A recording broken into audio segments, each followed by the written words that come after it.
Olá galera, beleza? Professor Luciano de Biologia, trazendo aí para vocês a chamada teoria celular, uma história básica aí da microscopia, da invenção do microscópio, mas principalmente a formulação de uma teoria celular, que só foi possível entendendo como era a célula. Para isso, houve a necessidade do desenvolvimento da microscopia. Então vamos relembrar a importância da microscopia no entendimento das células e suas estruturas. Nada seria possível sem o aperfeiçoamento do microscópio.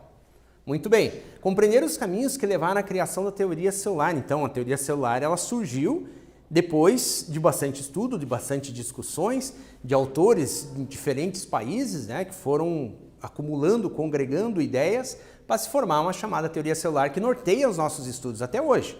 E também elucidar os princípios básicos da chamada teoria celular. Muito bem, gente.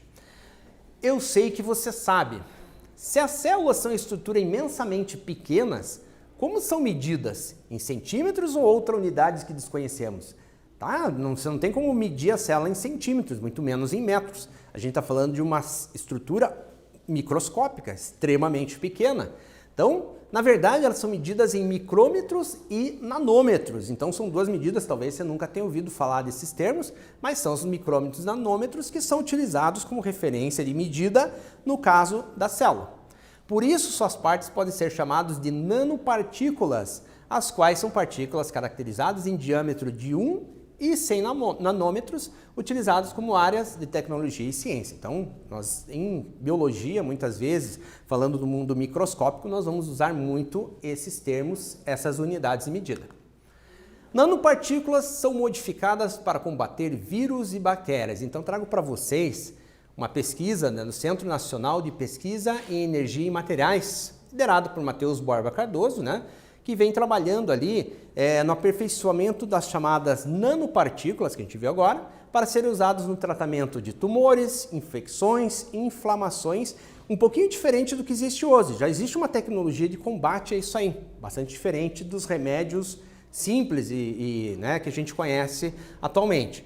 A proposta é levar fármacos, ou seja, remédios e doses ideais, diretamente nas células doentes, ou seja, programado para entrar lá na célula doente e fazer seu trabalho, evitando danos desnecessários ao organismo, ou seja, efeitos colaterais e tudo mais.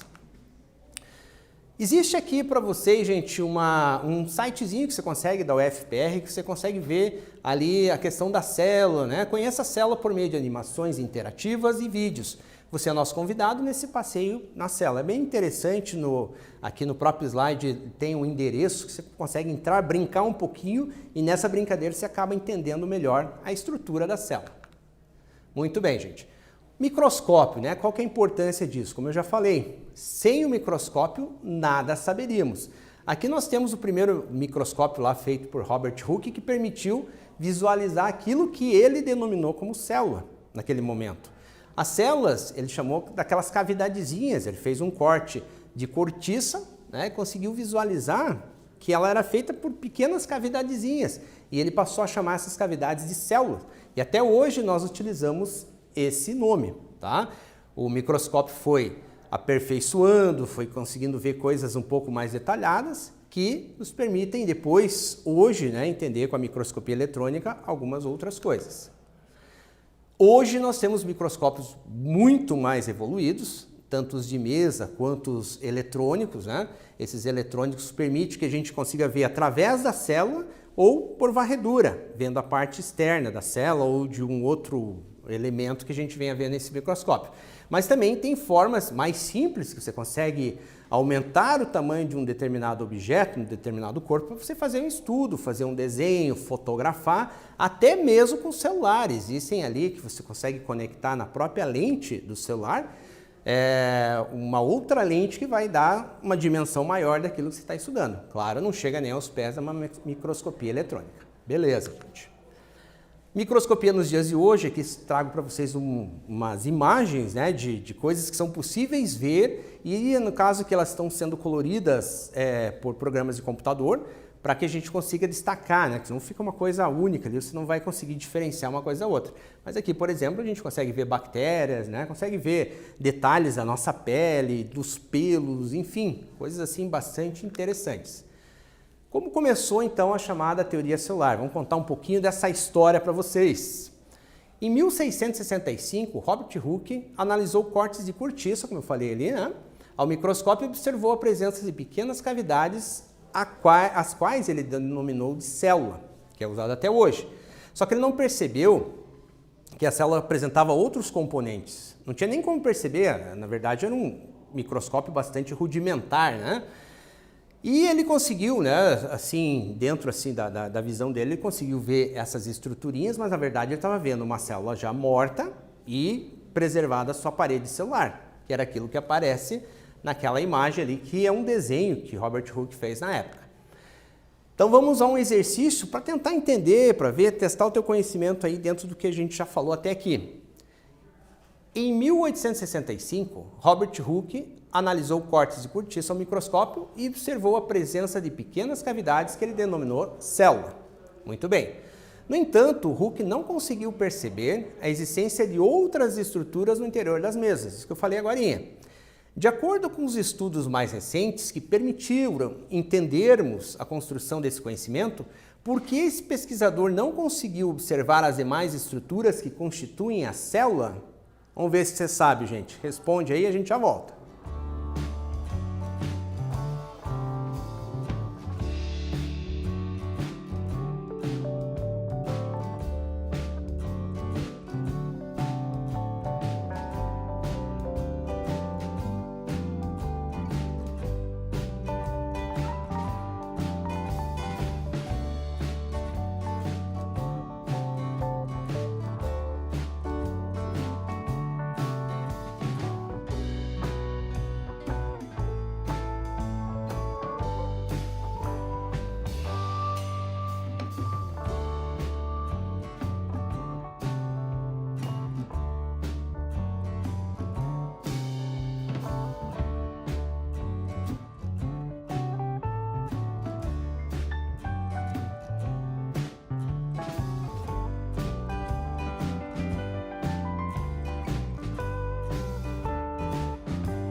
Vamos ver se acertou então, gente.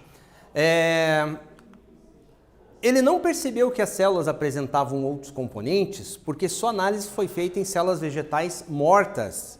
Logo, ele não conseguiu observar, ele conseguiu observar apenas as paredes celulares dessas células. Então, ele não conseguiu ver as organelas celulares. Era impossível ele ver, a célula estava morta, mas a gente tem que entender o seguinte: é um primeiro momento, é um início, é um desafio para a ciência analisar coisas assim que até então não tinham sido vistas. Muito bem. Com isso, começou-se, com bastante tempo, bastante pesquisa, aperfeiçoamento do microscópio, mas só que bem antes de chegar nos detalhes atuais, já começou-se a desenvolver a chamada teoria celular. E nós tivemos dois cientistas, Schleiden e Schwann, que propuseram de forma independente, cada um propôs independentemente um do outro, que todos os seres vivos eram formados por células. Então, primeira premissa ali, todos os seres vivos são formados por células, seja animal, seja planta, seja fungo, é formado por célula. Então, essa ideia tornou-se a base da teoria celular. Aqui tem a célula bacteriana, uma célula animal, uma célula vegetal do ladinho ali. Porém, Rudolf Virchow, ele propôs que uma célula poderia apenas surgir de uma outra pré-existente.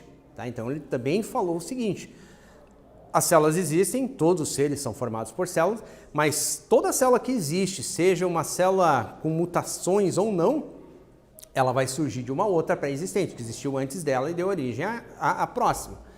Então, com uma frase muito famosa, que toda célula origina-se de outra célula. Essa é a frase marcante ali, que depois foi incorporada na teoria celular também.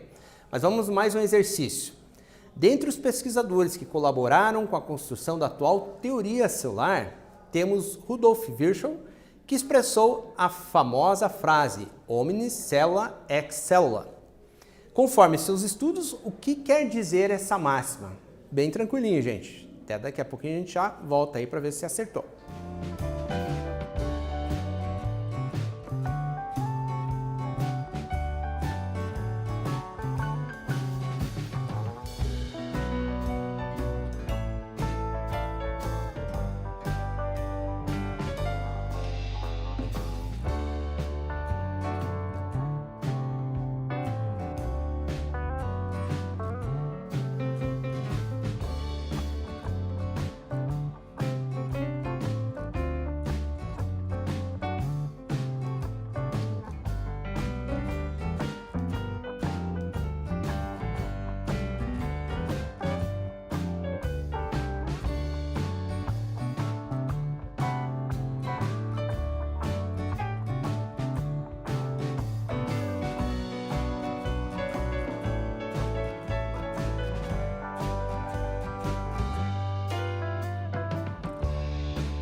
Gente, essa é fácil, acabamos de falar ali, né? Omnicélula, excélula significa que toda célula origina-se de outra célula. No caso, uma outra célula que seria pré-existente, né?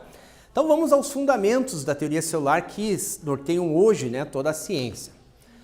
Primeiro, todos os seres vivos são formados por células e por estruturas delas derivadas. Assim sendo, as células são unidades morfológicas dos seres vivos, tá? Todo ser vivo, então, parte desse princípio aqui. Segundo princípio, nas células são realizados processos que são fundamentais à vida. Isso significa, então, que as células são unidades funcionais ou fisiológicas dos seres vivos. Bom, primeiro, unidades morfológicas, para dar a forma. Fisiológicas em termos de funcionamento, tá? Então, elas também são as unidades funcionais, além das unidades morfológicas, são as chamadas unidades funcionais. E também, segundo Virchow, todas as células só se originam de outras células pré-existentes. Com esse postulado, considera-se que as células realizam divisão celular, ou seja, elas se dividem e dão origem a uma outra célula, ok? Então, isso aí foi aprofundado, claro, aparentemente para nós é algo simples hoje, mas isso foi construído ao longo de séculos, para se chegar a essa ideia, para a gente afirmar todo ser vivo, tá? Então, a gente não pode chegar a falar todo ser vivo se a gente não tem certeza. Terceiro exercício. Após a descoberta das células, como constituintes básicas dos seres vivos, muitos outros conhecimentos foram possíveis graças ao avanço da microscopia. Quais são as estruturas celulares que só puderam ser observadas com esse avanço? Pesquisa aí um pouquinho e a gente já volta para ver se acertou.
Gente, vamos lá.